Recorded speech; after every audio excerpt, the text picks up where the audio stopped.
In this video, I'm going to show you how to turn on Face ID on iPhone 11. Okay, first open your settings app, then scroll down a little bit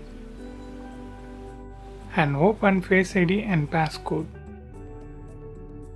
Then enter your iPhone screen passcode. Yeah. Now you can see this option set up Face ID. Just click that. After this, you just need to tap Get Started and position your face in the camera frame, then move your head in a circular motion.